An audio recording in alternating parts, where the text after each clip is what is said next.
শুভেচ্ছা। আশা করি ভালো আছেন সবাই। মাছরাঙা টেলিভিশনের 14তম বর্ষপূর্তির বিশেষ অনুষ্ঠানে আপনাদের স্বাগত জানাচ্ছি। প্রিয় দর্শক, আজকের অনুষ্ঠানে জানার চেষ্টা করব দর্শকদের প্রতি টেলিভিশন মিডিয়া এবং এর সাথে সংশ্লিষ্ট অর্থাৎ আমাদের সবার ভূমিকা, দায়বদ্ধতা, সীমাবদ্ধতা, সম্ভাবনা, সমস্যা, সমাধান নানা বিষয় নিয়ে। টেলিভিশন ও দর্শক অনুষ্ঠানে আপনাদের সাথে আছি আমি ইফতিসাম নাসিম মৌ। অতিথি হিসাবে আমাদের সাথে থাকছেন, আমার ঠিক ডান দিকেই রয়েছেন Bangladesh satellite company limited BSCL এর মহাব্যবস্থাপক বিক্রয় ও বিপণন শাহ আহমেদুল কবির, আছেন কেবল অপারেটর্স অ্যাসোসিয়েশন অব বাংলাদেশ কোয়াবের সভাপতি ABM সাইফুল হোসাইন সোহেল। আমার বাদিকে আছেন গণমাধ্যম ব্যক্তিত্ব আব্দুল নূর তুষার এবং আছেন স্কয়ার টয়লেট্রিজ লিমিটেডের হেড অফ মার্কেটিং জেসমিন জামান। আপনাদের চারজনকেই শুভেচ্ছা জানাচ্ছি এবং অনেক ধন্যবাদ আমাদের অনুষ্ঠানে আসার জন্য। আমি প্রথমেই আব্দুল নূর তুষার আপনার কাছে আসি যে আপনি তো দীর্ঘদিন মিডিয়ার সাথে জড়িত, গণমাধ্যমের সাথে জড়িত। আসলে দর্শকরা কি ভাবে, আমরা কি তাদের পালস বুঝে আসলে অনুষ্ঠানগুলো করতে পারি? আমরা কি আসলে তাদের প্রতি সৎ? আমরা পালস বুঝে অনুষ্ঠান করতে পারি, কিন্তু আমাদের কিছু সীমাবদ্ধতা থাকার কারণে ইচ্ছা থাকলেও আমরা যে অনুষ্ঠানটা তৈরি করতে চাই অনেক সময় সেটা পারি না। টেলিভিশনে আমার প্রায় 44 বছর, আমি শিল্পী হিসেবে কুইজ অনুষ্ঠানে এসেছিলাম বাংলাদেশ টেলিভিশন এবং এখনো নানানভাবে টিভির সাথে আছি। আমি পুরো বিষয়টি লক্ষ্য করেছি এবং এই সব সীমাবদ্ধতা যদি থাকে তাহলে সত্যি সত্যি একটা ক্রিয়েটিভ জায়গাতে যেখানে সৃজনশীল কাজ করতে হয় সেখানে কাজ বাধাগ্রস্ত হয়। সে কারণেই দর্শক কি চায় আমরা কিন্তু জানি, কিন্তু আমরা চাইলেই সবকিছু দর্শকদেরকে দিতে পারি না এবং এই না পারার কিছুটা দায় যেমন আমাদের, অবশ্যই তার সঙ্গে কিছুটা দায় আছে এই পুরো ব্যবস্থা অনেক সময় আমাদেরকে আমাদের মনের মতো কাজটা করতে দেয় না। যেটুকু দিতে পারছি, এই যে কন্টেন্ট গুলো আসছে, এই কন্টেন্ট গুলো কি মানে যেটুকুই দেয়া যাচ্ছে, এই কন্টেন্ট গুলো কি আসলে খুব ভালো মানসম্পন্ন? অনেক মানসম্পন্ন কন্টেন্ট আছে, কিন্তু আপনি যদি চিন্তা করেন তাহলে দেখবেন যে পরিমাণে চ্যানেল হয়েছে বা যেই পরিমাণে কন্টেন্ট তৈরি হচ্ছে, এত পরিমাণ কন্টেন্ট ক্রিয়েটর তো নাই। একটা সময় কিন্তু আমরা এটাকে কন্টেন্ট বলতাম না, অনুষ্ঠান বলতাম। এই যে নামটা পরিবর্তন হয়ে গিয়েছে, এই সবকিছুই কিন্তু একটা প্রবহমান প্রক্রিয়ার মধ্যে দিয়ে হয়েছে। তো এখন যারা এই অনুষ্ঠানগুলি তৈরি করেন অনেক ক্ষেত্রেই তারা কোনো ধরনের প্রশিক্ষণ পান নাই, তাদের কোনো পূর্ব অভিজ্ঞতা নাই। আরেকজনের অনুষ্ঠান ভাইরাল হচ্ছে, এই যে ভাইরাল শব্দটা, এটা তো একটা নেগেটিভ শব্দ। ভাইরাস কিন্তু আসলে কোনো ভালো জিনিস না, পৃথিবীতে কোনো উপকারী ভাইরাস নাই। কিন্তু দেখেন আমরা ভাইরাল হলে খুব খুশি হই যে আমি ভাইরাস হয়ে গিয়েছি। কেন? আমাকে ইচ্ছা মতো যে কেউ শেয়ার দিচ্ছে, লাইক দিচ্ছে, গালি দিচ্ছে, প্রশংসা করছে। এই যে পুরো ব্যাপারটা বদলে গিয়েছে, ইউনিভার্সিটির যে একটা চেঞ্জ এসেছে, এই চেঞ্জের সঙ্গে তাল মিলিয়ে আমাদের যে গণমাধ্যমের যে পরিবর্তন, সেটা আমরা খুব ভালোভাবে করতে পারি না। কিন্তু আমি মনে করি প্রচুর ভালো অনুষ্ঠান এখনো তৈরি হয়, অনেক ভালো নাটক তৈরি হয়। আপনি যদি সংবাদ দেখেন দেখবেন যে সংবাদেরও অনেক জায়গা আছে যেগুলি খুবই গুণগত মানে ভালো। আমাদের ভালো উপস্থাপক আছেন, কিন্তু যে পরিমাণ দরকার সেই পরিমাণ আমরা প্রথমত তৈরি করতে পারি নাই, কারণ আমাদের কোনো ভালো গণমাধ্যম ইনস্টিটিউট নাই, কোনো শিল্পী কলাকুশলী তৈরি করার কোনো প্রক্রিয়া নেই। শাহ আহমেদুল কবির, আপনার কাছে একটু আসতে চাই। একটা পারসেপশন আছে যে আপনাদের স্যাটেলাইটের মাধ্যমেই আসলে আমাদেরকে আপলিংকটা করতে হবে, এরকম কোনো বাধ্যবাধকতা কি আসলেও আছে? আচ্ছা, ধন্যবাদ আপনার প্রশ্নের জন্য। বাংলাদেশ স্যাটেলাইট 1-এর মাধ্যমেই সম্প্রচার করতে হবে এমন বাধ্যবাধকতা আসলে নেই। আমি জানতাম এই প্রশ্নটা আসবে। আমি একটা গাইডলাইন আপনার সাথে শেয়ার করতে চাই, regulatory guidelines on landing rights for broadcasting satellite service in Bangladesh. তো এটার এই গাইডলাইনটা BTRC তৈরি করেছে এবং এটা অগাস্ট 2020 সাল থেকে ইফেক্টিভ। তো এখানে পরিষ্কারভাবে বলা আছে যে কোনো টেলিভিশন চ্যানেল বাংলাদেশ স্যাটেলাইট 1 ব্যবহার করে সম্প্রচার করলে তার জন্য কি শর্ত, অথবা সে যদি চায় যে বিদেশি কোনো স্যাটেলাইট ব্যবহার করে সে আপলিঙ্ক করে ব্রডকাস্টিং করবে তাহলে তার জন্য কি শর্ত, এটা পরিষ্কারভাবে বলা আছে। এটা তো বইয়ে বলা আছে। আপনি যদি দর্শকদের জন্য ছোট্ট করে যদি আমাদেরকে একটু বলতেন তাহলে আমাদের মানে বুঝার সুবিধার্থে, এবং দর্শকরা তো আসলে বই পড়ে না, গাইড পড়ে না, তারা জানতে পারতো। দেখেন, যে কোনো একটা দেশে যখন একটা জিনিস আপনি নিজস্ব প্রোডাকশনে থাকবে, তো সেটাকে ওই দেশের সরকার কিন্তু একটা লোকাল ইন্ডাস্ট্রি প্রোটেকশন দেয়, যে ঠিক আছে আমার দেশীয় শিল্পটা উপরে উঠে আসুক। তো সেক্ষেত্রে Bangladesh satellite 1 being the only satellite of Bangladesh, এবং এটা একটা সরকারি প্রতিষ্ঠান, তো এটার ইনভেস্টমেন্টটাও কিন্তু জনগণের পয়সায় হয়েছে পুরোপুরি 100% একটা সরকারি মালিকানাধীন কোম্পানি।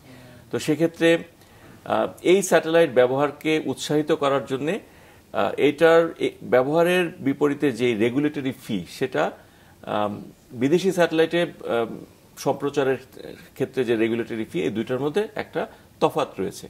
তো এটা যদি যে কোনো ব্রডকাস্টার, মানে যারা টেলিভিশন চ্যানেলের মালিক, তারা যদি জিনিসটা কম্পারেটিভ একটা হিসাব করেন, তাহলে দেখবেন যে বাংলাদেশ স্যাটেলাইট 1 এর মাধ্যমে সম্প্রচার করা তাদের জন্য কম খরচের লাভজনক। তো সেই কারণেই আসলে বাংলাদেশ স্যাটেলাইট 1 এ সম্প্রচার করছে সবগুলো চ্যানেল। আর যে জিনিসটা আছে যে ঢাকা থেকে গাজীপুর, এখানে তো হচ্ছে আপনাদের আপ স্টেশন, এবং এটা তো কন্টেন্ট গুলো তো আসলে কেবলের মাধ্যমে যেতে হয়। অনেক সময় দেখা যায় কেবল কাটা পড়ে, বিভিন্ন ধরনের অসুবিধা হয়।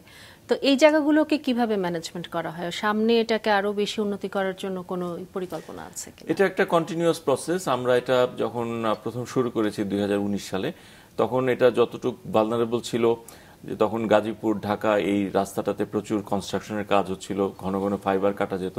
তা আমাদের আসলে 7টা রাউটে রিডান্ডেন্ট ফাইবারের মাধ্যমে কিন্তু এই সিগন্যালটা ঢাকা থেকে গাজীপুর পর্যন্ত যাচ্ছে। তো সেক্ষেত্রে ফাইবার কাটের জন্য আসলে খুব বেশি সমস্যা আমরা মনে করি না হয়, কিন্তু এখানে যে আনুষঙ্গিক যে যন্ত্রপাতি, এই যন্ত্রপাতির মাঝে মাঝে কিছু ডিসরাপশন হয়, যেগুলোর ব্যাকআপ যন্ত্রপাতিও আমাদের আছে, বাট এই ডিসরাপশনগুলো খুবই কম। আপনি জেনে থাকবেন যে আমরা কিন্তু স্যাটেলাইট কোম্পানি হিসাবে আমাদের যারা সম্মানিত গ্রাহক, মানে টেলিভিশন চ্যানেলগুলো, তাদেরকে 99.99% আপটাইম গ্যারান্টি করি।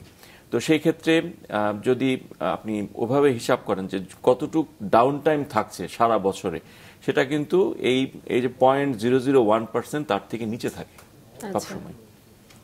আমি এবিএম সাইফুল হোসেন সোহেল আপনার কাছে আসি। সেটা হচ্ছে যে আপনারা যারা যেখান থেকে সাবস্ক্রাইবার যারা আছে, তাদের কাছ থেকে তো ফি নেওয়া হয়, কিন্তু দেখেন যে কন্টেন্ট কিন্তু আসলে টেলিভিশন যারা আমরাই তো দিচ্ছি, এখানে কেন যে রেভিনিউ শেয়ারটা ওটা কেন করা হচ্ছে না? সেখানে তো আপনার গণমাধ্যম যে সংস্কার কমিশন, তাদেরও একটা প্রস্তাবনা বা সুপারিশ আছে। এই ব্যাপারগুলো নিয়ে কি ভাবছেন? ধন্যবাদ আপনাকে। বর্তমানে আমাদের এই কেবল টিভি ইন্ডাস্ট্রি, আমরা যারা বিগত 28 বছর যাবৎ সারা বাংলাদেশে কেবল টিভিটাকে পেনিট্রেট করে একটি দর্শক শ্রেণী এবং একটি অবকাঠামো তৈরি করেছিলাম, এবং সেই অবকাঠামোর উপর ভিত্তি করে আজকে 37টা বা 38টি দেশীয় চ্যানেল সম্প্রচারিত হচ্ছে। আজকে বর্তমানে যে প্রেক্ষাপট, ব্যবসার যে প্রেক্ষাপট, সেই প্রেক্ষাপটে একটি টেলিভিশন চ্যানেল শুধু বিজ্ঞাপনের উপর ভিত্তি করে টিকে থাকতে পারবে না, এটা বাস্তবতা। একই সাথে এই টেলিভিশনের সেক্টরের সাথে আজকে বাংলাদেশ স্যাটেলাইট কোম্পানিও জড়িত। আমরা কেবল অপারেটররা দীর্ঘদিন ধরে একটি দাবি করে আসছি যে আমাদের এই সেক্টরটিকে ডিজিটালাইজেশন করা হোক। যদি ডিজিটালাইজ করতে পারি আমরা, তাহলে আমাদের যে গ্রাহক সংখ্যা, সেই গ্রাহকের কাছ থেকে যে কাঙ্ক্ষিত রেভিনিউ আমাদের আসার কথা, সেই রেভিনিউটা আমরা আদায় করতে পারবো। একই সাথে কন্টেন্টের বেজ অনুযায়ী এক একটি চ্যানেল পে চ্যানেল হিসেবে যখন আত্মপ্রকাশ করবে, তখন সেই চ্যানেলের পেমেন্টও আমাদের পক্ষে দেওয়া সম্ভব। কিন্তু অ্যানালগ পদ্ধতিতে অ্যাকচুয়ালি আমরা আমাদের এই কাস্টমারের কাছ থেকে টাকা রেভিনিউ নিয়ে সেই রেভিনিউকে আমরা অন্য কারোর সাথে শেয়ার করার মতো জায়গায় আমরা নেই। আমরা দীর্ঘদিন এই ব্যাপারে আমি একটু সরি, কিন্তু এই ব্যাপারে তো মনে হয় যে একমত হয়েছিলেন সবাই যে হ্যাঁ ডিজিটাল করা হবে, এরকম আমি যতদূর জানি। না, এটা আমাদের এই কাজটা করবে কি আসলে, ইনিশিয়েটিভটা নিবে কে, শুরু করবে কে? এই কাজটা করবে তথ্য মন্ত্রণালয়। আচ্ছা, তথ্য মন্ত্রণালয় থেকে একটি সুনির্দিষ্ট গাইডলাইন, একটি নীতিমালা প্রণয়ন করতে হবে। সেই নীতিমালার আলোকে প্রথম দিন ওভারনাইটে আমাদের সারা বাংলাদেশের যতজন গ্রাহক আছে তাদেরকে ডিজিটালাইজেশনের আওতায় আনা সম্ভব না। এটা ফেজ বাই ফেজ আসতে হবে। সেক্ষেত্রে প্রথমে মেট্রোপলিটন সিটিগুলোতে যারা আছেন তাদের অ্যানালগ সার্ভিস বন্ধ করে দিয়ে সেখানে ডিজিটাল পেনিট্রেট করতে হবে। তার পরবর্তীতে আমরা ডিভিশনাল হেডকোয়ার্টার যেগুলো আছে সেগুলোতে, তারপরে থানা পর্যায়ে, তারপর মফস্বল পর্যায়ে, একটা সার্টেন টাইমের পরে সারা বাংলাদেশে ডিজিটালাইজেশনটা কমপ্লিট হবে। আমরা কেবল অপারেটর প্রস্তুত, আমাদের অবকাঠামো প্রস্তুত, সবকিছু আছে, কিন্তু এখানে সরকারের একটি সুনির্দিষ্ট গাইডলাইন থাকতে হবে। এবং আমাদের এই সেক্টরে, আমি একটু শেষ করি, আমাদের এই সেক্টরে বর্তমানে যে প্রবলেমগুলো আছে, এই প্রবলেমগুলো নিয়ে আমরা দীর্ঘদিন যাবৎ কথা বলে আসছি। কিন্তু দুঃখজনক হলেও সত্য যে এত এত লক্ষ লক্ষ লোকের রুটি রুজির সংস্থার যে খাতটি হচ্ছে, সেই খাতটিকে নিয়ে না বিটিআরসি না তথ্য মন্ত্রণালয় কারোরই কোনো রকম কোনো পদক্ষেপ আমরা দেখতে পাচ্ছি না। এই বিষয়ে আমি আপনার কাছে জানতে চাইবো যে আমরা তো আসলে সমস্যা নিয়ে কথা তো অবশ্যই বলবো এবং সমাধানের পথ কি। আপনি বিটিআরসি এবং তথ্য মন্ত্রণালয়ের কথা বলছিলেন, এই বিষয় নিয়ে আব্দুল নূর স্যার আপনার কাছে আমি জানতে চাইবো, কিন্তু তার আগে আমি একটু আপনার কাছে যেতে চাই। একমাত্র মহিলা আমাদের মধ্যে আছেন অতিথি হিসাবে, এখনো যেতে পারিনি। জেসমিন জামান যেটি বলছিলেন যে আসলে সোহেল ভাই যেটি বলছিলেন যে বিজ্ঞাপনের উপর ভিত্তি করে আসলে একটা টেলিভিশন চ্যানেলের লাভ হয়, এটাই না, কিন্তু বিজ্ঞাপন তো একটা ভীষণ রকম ইম্পর্টেন্ট রোল প্লে করে। আপনি বিজ্ঞাপন দাতা যে প্রতিষ্ঠান সেখানে এখন উচ্চপদে কর্মরত আছেন আপনি, আমি যদি ভুল না করে থাকি তাহলে বিজ্ঞাপন তৈরি যে ফার্ম ছিল সেখানেও আপনি কাজ করে এসেছেন। তো এই দুইটার মধ্যে আসলে আপনার অভিজ্ঞতাটা কিরকম? আমরা যারা অ্যাডভার্টাইজার তাদের জন্য তো অবশ্যই বিজ্ঞাপন জরুরি। আমাদের পয়েন্ট অফ ভিউ থেকে ডেফিনেটলি আমরা চাই বেশি মানুষের কাছে আমাদের পণ্যটা পৌঁছে দিতে, তার নামটা পৌঁছাতে, তার সম্পর্কে যে বেনিফিট সেটা পৌঁছে দিতে, এবং সেটা যত কম টাকায় সম্ভব। এবং এই কম টাকায় পৌঁছানোর চেষ্টাটায় আমাদের টার্গেট গ্রুপ কোথায় আছে এটা যদি আমরা পরিষ্কার করে জানতে পারি, তাহলে খুব পরিষ্কার করে আমরা জানি যে এই প্রোগ্রামটাতে, এই টিভি চ্যানেলটাতে আমি বিজ্ঞাপন দিলে ডেফিনেটলি আমি আমার টার্গেট গ্রুপের কাছে পৌঁছাতে পারবো কম টাকায়। আর আমরা যারা অ্যাডভার্টাইজার আছি তাদের জন্য একটা ক্লারিটি দরকার। আমরা আসলে জানি না কোন চ্যানেলের কোন প্রোগ্রামটা কোন মানুষটা দেখছে। এখন যে টিআরপি সিস্টেমটা আছে মাত্র 300 পিপল মিটার আছে, যেটা হওয়ার কথা ছিল 3000-এর উপরে। যে টিভি চ্যানেল যখন দেখছেন যে তার টিআরপি বেশি, তিনি তখন এটা প্রমোট করছে, যখনই তার টিআরপিটা কমে যাচ্ছে তখনই উনি এটা নিয়ে কোশ্চেন করছে। সো ওভারঅলি এই টিআরপি বা কোন জায়গায় আমার টার্গেট গ্রুপটা আছে সেটা না জানা পর্যন্ত আসলে অ্যাডভার্টাইজাররা একটা কনফিউজ স্টেটে থাকবে। তারা পুশ করতে থাকবে, আচ্ছা এখানে দেই ওখানে দেই। যে চ্যানেলগুলোর স্ট্রিক্ট পলিসি আছে সেই চ্যানেলগুলো কিন্তু খুব পরিষ্কারভাবে এটা ডিরেক্ট করতে পারে। ধরেন আপনার করোনার সময় আমরা অনেক করেছি যে হ্যান্ড স্যানিটাইজার ইউজ করো, সেটা কিন্তু খুব রিলেভেন্ট। সেটাকে আমার ধারণা কারোরই খুব একটা আপত্তি নাই যে কনটেক্সচুয়াল একটা প্লেসমেন্ট, কনটেক্সচুয়াল একটা ব্র্যান্ডিং যদি করা যায় সেটা কিন্তু অ্যাডভার্টাইজারেরও জন্যও লাভ, আবার যে চ্যানেল তার জন্যও লাভ, কারণ তিনি একটা কনটেক্সটের এগেনস্ট একটা ব্র্যান্ড প্লেস করছেন এবং আর্ন করছেন। এবং আমরা যারা অ্যাডভার্টাইজার আছি তাদের জন্য খুব রিলেভেন্ট যে ঠিক আছে আমি অন দ্য পয়েন্ট একটা জায়গায় স্পেন্ড করছি এবং এটার রিটার্নও পাচ্ছি। সো এই ব্যালেন্সটা যত পরিষ্কার হবে তত বেশি অ্যাডভার্টাইজাররাও বেনিফিশিয়ারি হবেন, চ্যানেলগুলোও বেনিফিশিয়ারি হবেন। আমি দুটো প্রশ্ন তুষার ভাই আপনার কাছে এবং কবির ভাই আপনার কাছে রাখবো, কিন্তু যেহেতু বিরতিতে যেতে হবে আমি প্রশ্নগুলো আগে করে রাখি। সেটা হচ্ছে যে একটা চ্যানেলের আসলে আপা বলছিলেন যে সক্ষমতা, এই সক্ষমতাটা আসলে কোন কোন কোন কোন বিষয়ের উপরে ডিপেন্ড করে যে আমি সক্ষম। আর কবির ভাই আপনার কাছে প্রশ্ন, যে জেসমিন আপা বলছিলেন টিআরপি সিস্টেমের উপরে আসলে অনেক কিছু ডিপেন্ড করে বলে আমরা দেখি টেলিভিশন চ্যানেলগুলোতে, প্রাইভেট চ্যানেলগুলোতে। আসলে একটা টেলিভিশন চ্যানেলের যে মান, অনেকের সেই স্ট্যাবিলিটিটা থাকে না, এইটার জন্য আসলে কি করা দরকার, কেন থাকে না? এটার জন্য একটা আলাদা অনুষ্ঠানই করা দরকার, কেননা এটা খুবই একটা গভীর আলোচনার বিষয়। যে বিষয়টি এসেছে সেটি হচ্ছে যে একটি টেলিভিশন চ্যানেলের সক্ষমতা কোথায়।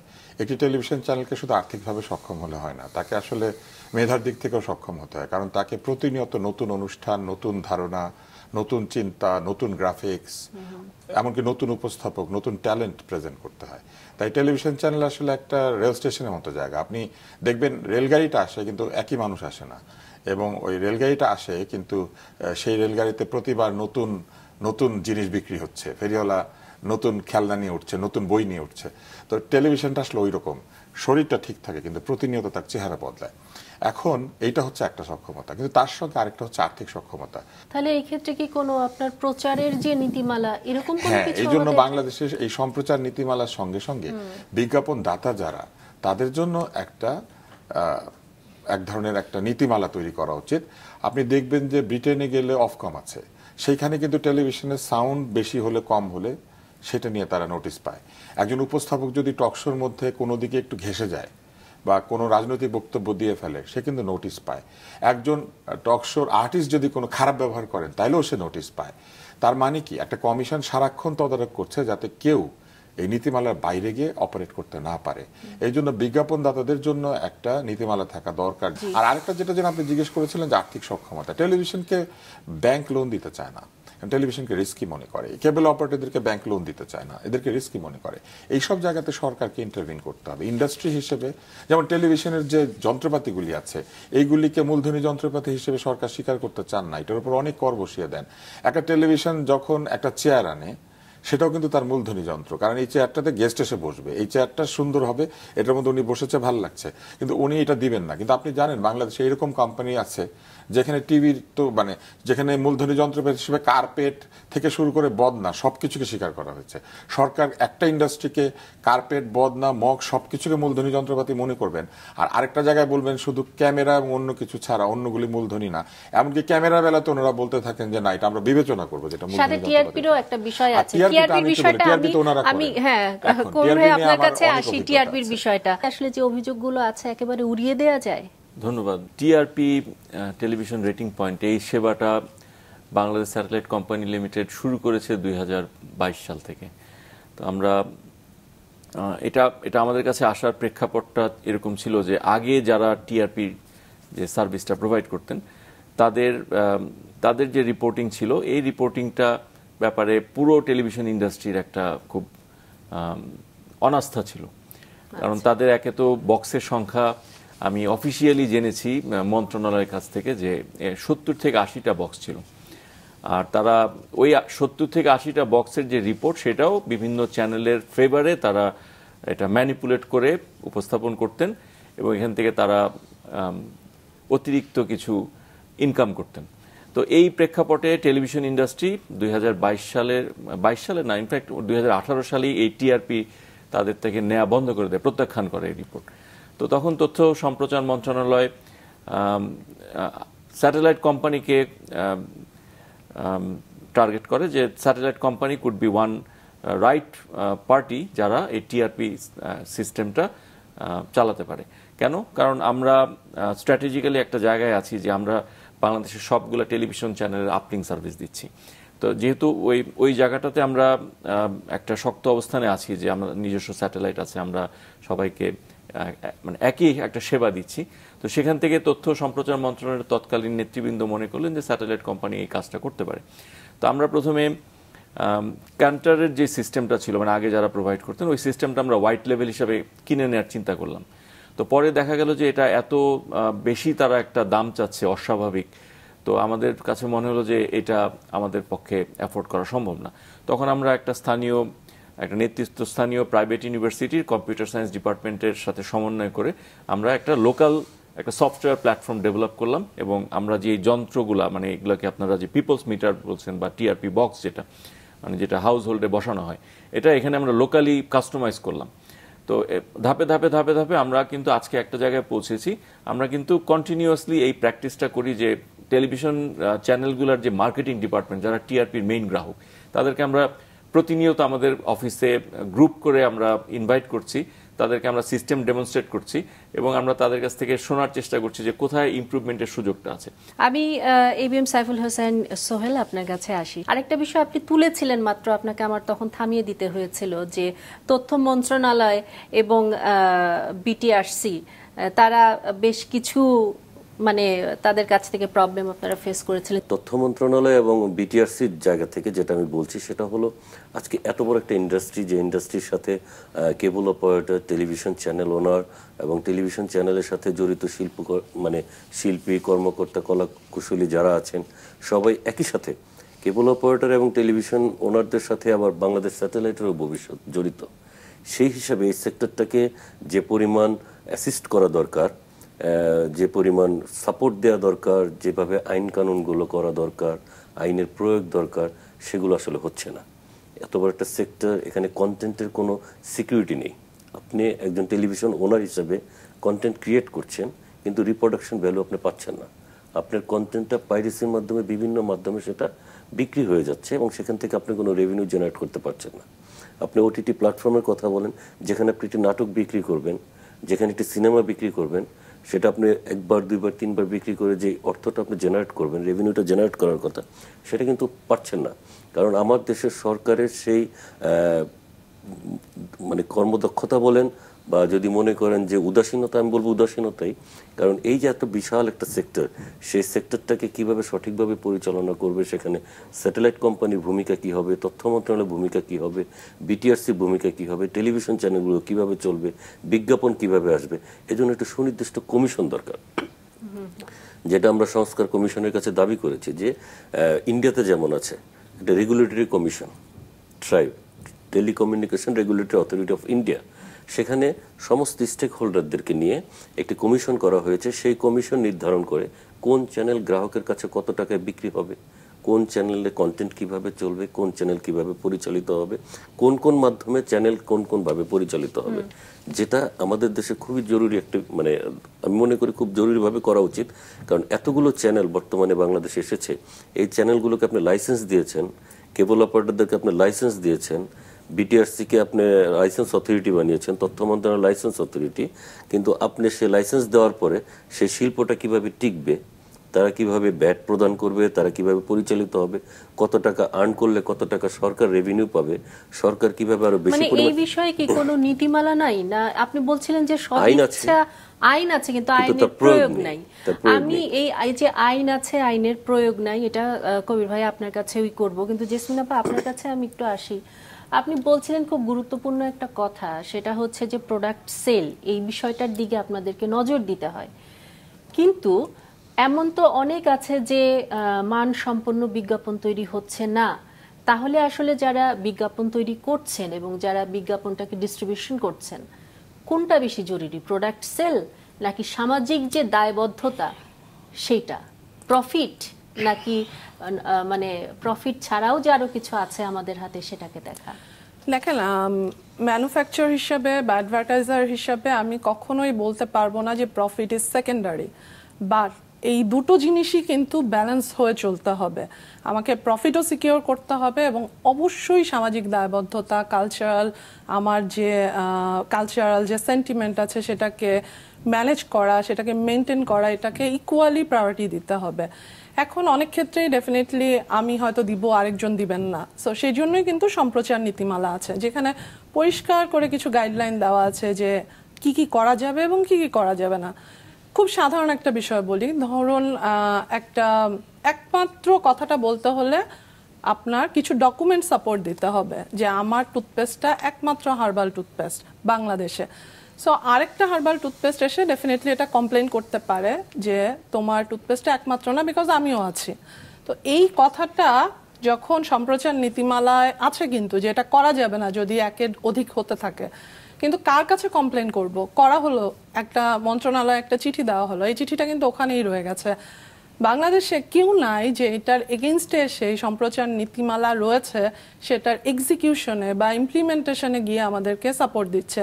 সো হয়তো আমি স্কয়ার এটা মানছে, স্কয়ারের কিছু কালচারাল, বাংলাদেশের কালচারাল সেন্টিমেন্টটা মেনে চলে। স্কয়ারের বিজ্ঞাপনে আপনি কখনোই দেখবেন না যে বাবা এবং মা বাচ্চার সামনে গালাগালি করে কথা বলছে, বা বাচ্চা বাবা মায়ের সাথে দুর্ব্যবহার করছে, বা বাচ্চাকে একটা চট দেওয়া হচ্ছে, বা একটা খালি গায়ে একটা বাচ্চাকে দেখানো হচ্ছে। সো এটা না খুব একটা কোম্পানি সেন্ট্রিক অ্যাপ্রোচ। এই কোম্পানিতে আমাদের ম্যানেজিং ডিরেক্টর যিনি আছেন, ওনাররা যারা আছেন, তারা এই ভিশনটা, ভ্যালুসটা আমাদেরকে পাস করেছেন। আমরা যারা এখনো আছি তারা এটা ক্যারি করছে। কিন্তু হয়তো কোনো একটা জায়গায় কেউ এসে তার মনে হতে পারে আমি মানছি, আমার কম্পিটিশন তো মানছে না, তাহলে সে একটা এজ পাচ্ছে।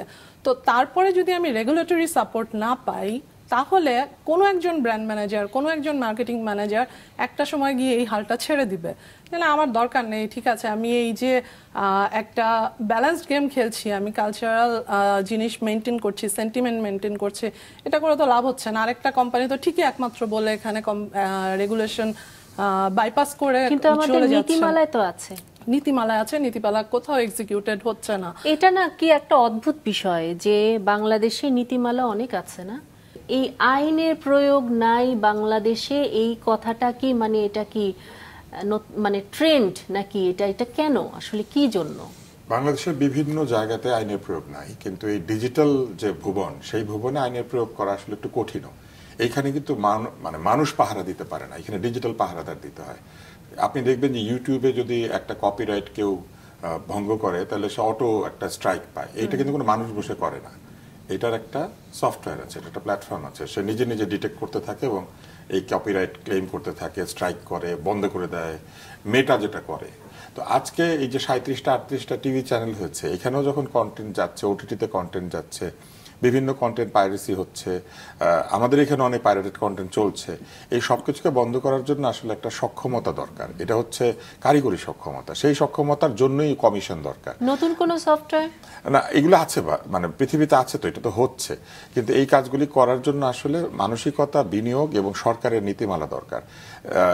যে কমিশনের কথা বলা হলো, যদি এরকম একটা কমিশন হতো তাহলে একই সঙ্গে তারা এইটা বসাতে পারতেন এবং এই তথ্যগুলি তারা আমাদের যে কপিরাইট দপ্তর আছে সেখানে সরবরাহ করতে পারতেন, তারা বিচার আচার করতো কপিরাইট। স্পেসিফিক্যালি বলবেন যে কমিশনটা আসলে নাম কি হতে পারে বা কি ধরনের? এটা নাম হতে পারে যে বাংলাদেশ গণমাধ্যম তদারকি কমিশন হতে পারে, বিভিন্ন নাম হতে পারে। নাম তো আসলে কিছু আসে না, কাজটা কি আমি বলি না, সংস্কার তো আছে, সংস্কার তো তারা প্রস্তাব করবে, কিন্তু এটা তো একটা এক্সিকিউটিভ কমিশন, মানে ওরা অনেক দায়িত্ব পালন করবে, বিচার আচার করবে, প্রেস কাউন্সিলের মতো। তো এটা একটা নাম হতে পারে, যে এটা তদারকি কমিশন হতে পারে, এটা নিয়ন্ত্রণ কমিশন হতে পারে, এটা সালিশ কমিশন হতে পারে। মানে এটা একটা কমিশন হইতে হবে যেখানে এই বিষয়গুলি তারা হ্যান্ডেল করবেন। আর আরেকটা জিনিসও কিন্তু আছে, সেটা হচ্ছে যে আজকে কিন্তু আমাদের এখানে একটা সম্প্রচার নীতিমালাও আছে, কিন্তু সেই নীতিমালা আমরা পুরোপুরি পালন করতে পারি না। কেন? কারণ আমি এইখানে টেলিভিশনে সেটা পালন করছি, টেলিভিশন যখনই গিয়ে সোশ্যাল মিডিয়াতে যাচ্ছে দেখা যাচ্ছে ওইখানে কোনো নীতিমালার বালাই নাই, গালি দিচ্ছে, বাজে কথা বলছে, বিদ্বেষ ছড়াচ্ছে। তাহলে এইটা কিভাবে নিয়ন্ত্রিত হবে? এইসব জায়গাতেই সরকারের সক্ষমতা দরকার, তদারকের সক্ষমতা দরকার। এবং আরো একটা ব্যাপার আছে, টেলিভিশনগুলির কথা চিন্তা করেন, টেলিভিশনগুলি বিজ্ঞাপন নেয় টেলিভিশনে, কিন্তু সে সোশ্যাল মিডিয়াতে যায়, তার ইউটিউব অ্যাকাউন্ট আছে, আপনি দেখবেন ফেসবুক আছে, সেইখানে তার এই ভিডিও আপ হয়। এইখানে যে বিজ্ঞাপনটা দেয় ওই বিজ্ঞাপনটা ওইখানেও যায়, কিন্তু এই ভিউয়ারশিপের সাথে ওই ভিউয়ারশিপ কেউ ট্যালি করে না। হয়তো একটা টিভি এইখানে কম জনপ্রিয় কিন্তু সোশ্যাল মিডিয়াতে অনেক জনপ্রিয়। আপনি দেখবেন যেসব টিভিগুলির কন্টেন্ট সোশ্যাল মিডিয়ার মতো করে বানানো, ঝগড়াঝাটি হচ্ছে, গন্ডগোল হচ্ছে, এদের টেলিভিশন দর্শক কম কিন্তু সোশ্যাল মিডিয়াতে দর্শক বেশি। হ্যাঁ, এখানে তারা গালিগালাজ ইচ্ছা মতো মানুষ পছন্দ করতে পারছে, মারামারি লেগে গিয়েছে। আপনি দেখবেন অনেক টিভি এখন এইটাও করে, তারা অন এয়ারে টকশোটা দেয় আর অফ এয়ারে বিহাইন্ড দ্য সিন দিয়ে দেয়, অনুষ্ঠান শেষ হওয়ার পরে যে গালিগালাজ সেটা দিয়ে দেয় ওখানে। এগুলো তো বন্ধ করতে হবে। এখানে কিন্তু যে আসে টকশোতে, এখানে যে ট্যালেন্ট আসে তারও কিন্তু একটা অধিকার আছে। আমি ক্যামেরা বন্ধ হয়ে যাওয়ার পর আপনাকে একটা কিছু বলেছি, আমাদের মধ্যে বন্ধুত্ব আছে হয়তো সেই জন্য, বা আমি কবির সাহেবকে বলেছি, সোহেল ভাইকে বলেছি, আমি আপাকে বলেছি, জেসমিন আপাকে। এইটা কি অন এয়ার চলে যেতে পারে? না, এটা কখনোই, এটা তো নীতি বহির্ভূত। আমরা কিন্তু দেখি টেলিভিশনগুলি এটা করছে, এগুলাকে কে বাধা দিবে?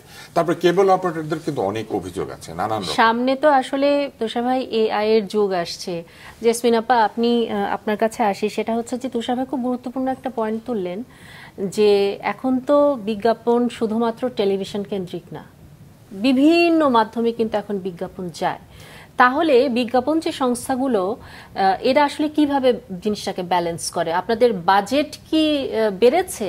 মানে কিভাবে আপনারা এটাকে হ্যান্ডেল করেন? বাজেট তো আসে রেভিনিউর পার্সপেক্টিভ থেকে। সো যে কোম্পানির বা যে ব্র্যান্ডের বিজনেস বাড়ছে সে ওভারঅল বাজেট বাড়াচ্ছে। এখন আসি মিডিয়া সেগমেন্টেশনে। টেলিভিশন, ডিজিটালের একদম আমরা সারাক্ষণই বলছি আমরা সবাই ডিজিটালে ঢুকে গিয়েছি, কিন্তু অ্যাকচুয়ালি টেলিভিশন এখনও 84% মানুষ দেখে। আমরা যদি এনএমএস এর ডাটা অনুযায়ী যাই, 2023-এ করা যে রিপোর্ট, সেখানে ইন্টারনেটের অ্যাক্সেস পায় মাত্র 48% মানুষ। সো টিভি এখনও দ্য মোস্ট ইম্পর্ট্যান্ট মিডিয়া। অ্যাডভার্টাইজমেন্টের জন্য আমরা যারা এফএমসিজি ক্যাটাগরিতে অপারেট করি, আমি স্কয়ার টয়লেট্রিজকে রিপ্রেজেন্ট করছি, যারা মেলির সাবান বিক্রি করে বা জুই তেল বিক্রি করে, এরকম তেল, সাবান, শ্যাম্পু যারা বিক্রি করি, তাদেরকে কিন্তু আসলে রুট লেভেলের মানুষের কাছে পৌঁছাতে হবে। এবং সেইখানে যাওয়ার জন্য টেলিভিশনের বিকল্প এখন পর্যন্ত ডিজিটাল না। ডিজিটালে ডেফিনেটলি আমাদের ইনভেস্টমেন্ট বাড়ছে, কিন্তু একটা বড় কারণ, যে কারণে আমি বারবার টিআরপির কথা বলছি, ডিজিটালে আমরা বুঝতে পারি যে আমি যে জায়গায় অ্যাডভার্টাইজমেন্টটা প্লেস করছি এটা কি একটা ছেলে দেখছে না মেয়ে দেখছে, আমি কি খুলনা থেকে দেখাতে পারছি নাকি রাজশাহী থেকে দেখাতে পারছি, এর বয়সটা কি, এর বয়স কি আসলে 25-এর নিচে নাকি 50-এর উপরে। ওনার ইন্টারেস্ট লেভেলটা কি, উনি কি আসলে রিলিজিয়াস প্রোগ্রাম দেখতে পছন্দ করেন নাকি আসলে গান শুনতে পছন্দ করেন। সো এই যে সেগমেন্টেশন, এটা আমাদেরকে হেল্প করছে ডিজিটালি ইনভেস্টমেন্ট বাড়ানোর জন্য, কারণ আমরা রেজাল্টটা অটোমেটিক্যালি পাচ্ছি যে আমার তেল বিক্রি করতে হবে মেয়েদের কাছে অল্প বয়সী, তাহলে অল্প বয়সী মেয়ে যে প্রোগ্রামগুলোতে, যে চ্যানেলগুলোতে যে আমি ডিজিটালি খুব ভালো করে বুঝতে পারি। টিআরপির ইম্পর্টেন্সটা এখানেই, যে কারণে আমি বারবার বলছি টিআরপিটা অ্যাকচুয়ালি আমাদেরকে হেল্প করবে টেলিভিশনের স্পেন্ডিং আরও জাস্টিফাই করতে। আমি বুঝতে পারবো যে কোন চ্যানেলটা কোন বয়সী ছেলেরা দেখছে, কোন বয়সী মেয়েরা দেখছে, কারা আসলে রিলিজিয়াস প্রোগ্রাম দেখছে, মানে টার্গেট অডিয়েন্সটাকে ধরার জন্য এটা খুবই দরকারি। আমি সোহেল ভাই আপনার কাছে আসি, সেটা হচ্ছে যে আপনি শুনছিলেন, এটার সাথে আপনি যদি কিছু যোগ করেন। জেসমিন আপু যে কথাটা বললো যে এখনো ম্যাক্সিমাম দর্শক টেলিভিশনের মাধ্যমে বিজ্ঞাপন বা অনুষ্ঠান যাই আছে দেখছেন। হল মালিকরা একটা সময় আন্দোলন করেছিল কপিরাইটের এগেনস্টে, কিন্তু সেই সময় সরকার সেই যে পদক্ষেপটা নেওয়া উচিত ছিল সেটা নিতে পারেনি, যার কারণে আজকে কিন্তু চলচ্চিত্র শিল্পের অবস্থা আমরা সবাই জানি কি অবস্থা, ধ্বংসপ্রাপ্ত। তার পরবর্তীতে সরকার আইন করেছে, আইনের প্রয়োগ করেছে, কিন্তু ততদিনে শিল্প শেষ। আজকে এই কেবল টিভি এবং টেলিভিশন সেক্টর, এই সেক্টরের বর্তমান যে প্রেক্ষাপট আপনি যেটা বললেন, জানতে চাইলেন, আমরা একাধিকবার তথ্য মন্ত্রণালয়ে গিয়েছি, তাদেরকে বোঝানোর চেষ্টা করেছি যে এই আইন আছে, আইনের প্রয়োগ হওয়া উচিত। আমরা বিটিআরসি এমন একটা দায়িত্বশীল জায়গায় আছেন। ডিজিটাল মিডিয়ায় অ্যাকচুয়ালি কিন্তু মনিটরিংটা খুব ইজি, যেটা বললেন আপনি যে ইউটিউব ফ্ল্যাগশিপ করছে, ফ্ল্যাগ দেখাচ্ছে, এটা করছে, ওটা করছে। একটি প্রতিষ্ঠান যখন বিজ্ঞাপন দিয়ে পাইরেসি প্রোডাক্ট বিক্রি করছে, সেটা আইডেন্টিফাই করা এবং তার বিরুদ্ধে ব্যবস্থা নেওয়া খুব কঠিন কিছু নয়। দরকার প্রয়োজনীয় পদক্ষেপ। একটা দায়িত্বশীল জায়গা থেকে দায়িত্বশীল ব্যক্তি যদি সে ব্যাপারে উদাসীন থাকে, তাহলে এই অবস্থাটা মানে আমাদের কাছে কোনোভাবেই কাম্য নয়, যেটা হয়ে যাচ্ছে। সেজন্য আমরা চাই যে একটি শক্তিশালী রেগুলেটরি কমিশনের মাধ্যমে এই জিনিসগুলোকে দ্রুততম সময়ের মধ্যে এই এক্সিকিউশনগুলো করা উচিত, যে এক্সিকিউশন হলে পরে এই সেক্টরটা ডিজিটালাইজেশনের কোনো বিকল্প নেই। আজকে যদি কেবল টিভি সেক্টরটি 100% ডিজিটালাইজড হয়, তাহলে এই টিআরপি প্রবলেম সলভ হয়ে যাবে। আপনি জানতে পারবেন কোন দর্শক কোন অনুষ্ঠান, কোন টিভি চ্যানেলে কোন দর্শক কতক্ষণ দেখছে, বা কতজন দর্শক এই চ্যানেল দেখছে, কতজন দর্শক ওই চ্যানেল দেখছে। এটা খুবই ইজি এবং এটি আলটিমেট সলিউশন। সারা পৃথিবীতে এটাই হয়ে আসছে।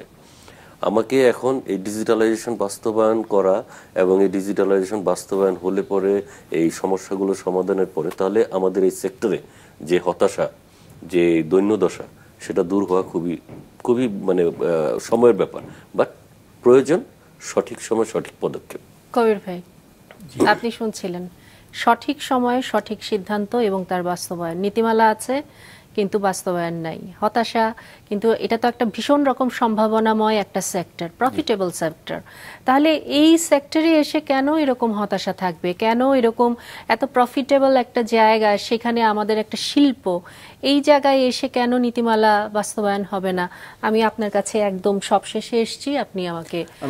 ধন্যবাদ। আমি সম্পূর্ণ আমার মানে এই ইন্ডাস্ট্রিতে কাজ করার অভিজ্ঞতা থেকে সম্পূর্ণ আমার ব্যক্তিগত মতামতটা বলবো।